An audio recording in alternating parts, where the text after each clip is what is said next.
पण राहुल गांधी वारंवार मतदाराचा अपमान करताय। जेव्हा या महाराष्ट्रामध्ये लोकसभेमध्ये त्यांना 2.5 कोटी मतं मिळाले तेव्हा ते कधी बोलले नाही। लोकसभेच्या वेळी 31 सीट निवडून बोलले नाही आणि प्रत्येक मतदार यादीच्या वेळी मतदारांना यादीवर ऑब्जेक्शन घेण्याचे दिवस असतात। तुमच्या प्रत्येक बूथवर काँग्रेस किंवा सर्वच पक्षाकरता एक बूथ लेवल एजंट असतो, त्यांनी ऑब्जेक्शन घ्यायचं असतं।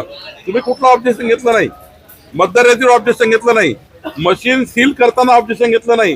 जेव्हा मशीन सील होतं मतदानाची तेव्हा ऑब्जेक्शन घेतले नाही। आता मात्र मतदाराचा अपमान करताय तुम्ही निवडणूक हारल्यामुळं।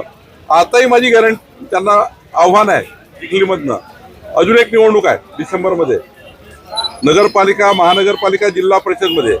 उद्या ते म्हणतील की बोगस मतदानामुळे हारलं, उद्या ते म्हणतील की आम्ही त्या ठिकाणी बोगस मतदान झालं किंवा मतदारही चुकीची आहे।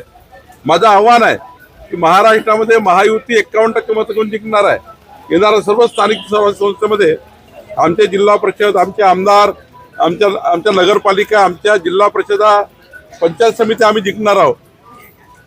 सर्व निवडणुका महायुती जिंकणार आहे। उद्या राहुल गांधीने हे म्हणू नये की मतदाराची बोगस होती, आताच मतदाराची चेक करून घ्या, म्हणजे उद्या हे मनाला स्कोप नको आहे की तुमची मतदारही चुकली होती म्हणून तुम्ही निवडणुका जिंकल्या।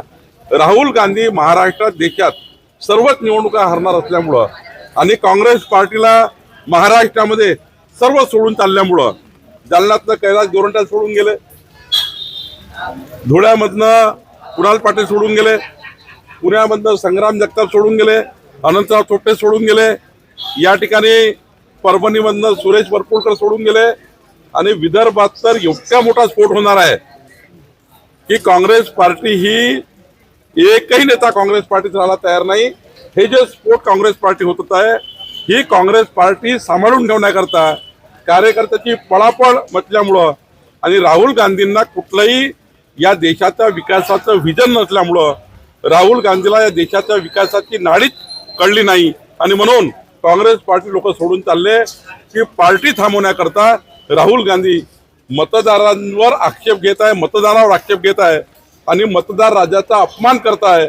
राहुल गांधी यानंतर असाच अपमान करत राहील या देशामध्ये मतदाराचा, तर काँग्रेस पार्टी शून्य झाल्याशिवाय राहणार नाही।